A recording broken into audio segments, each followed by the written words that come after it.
I psychologically tortured a friend at work one night. The idea came to me from an episode of Futurama where Leela gets stung by space bees. In my defense, my friend had been messing with me for an entire shift, moving my things around and making me doubt my own memory. It was driving me crazy. Eventually, I caught him in the act, and after he confessed, I warned him that I would get him back. He didn't seem to take me seriously, so I waited for the perfect moment.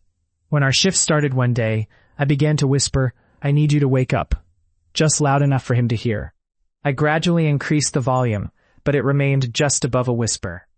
At first he thought I was joking, but my insistence that I wasn't, along with my feigned annoyance at his accusations, eventually convinced him that he might actually be dreaming.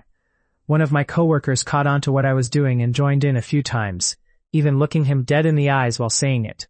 He was visibly distressed. The hardest part was planning out what to say, mixing my words while changing the tone of my voice. For example, I would say, "Hey, did you," whisper, "I need you to wake up," out loud, "grill yet?" As the night went on, he began to do strange things, pinching himself, staring at walls, trying to prove to himself that he was awake. I finally stopped when I saw him hovering his hand over the fryer, as if he was going to dip it in. I quickly pulled his hand back and insisted he was awake and everything was real.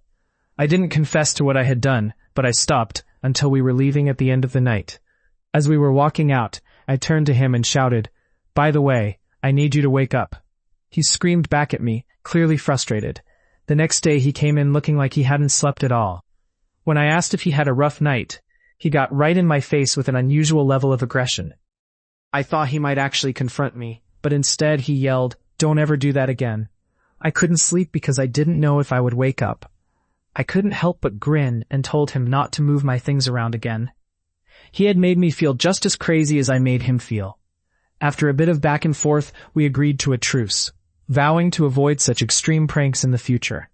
That was nearly 20 years ago, and to this day, it remains the best prank I've ever pulled. Am I proud of it? Absolutely. Would I do it again? Probably not, unless someone really deserved it. I often wonder if he still cringes whenever he hears someone say, "Wake up."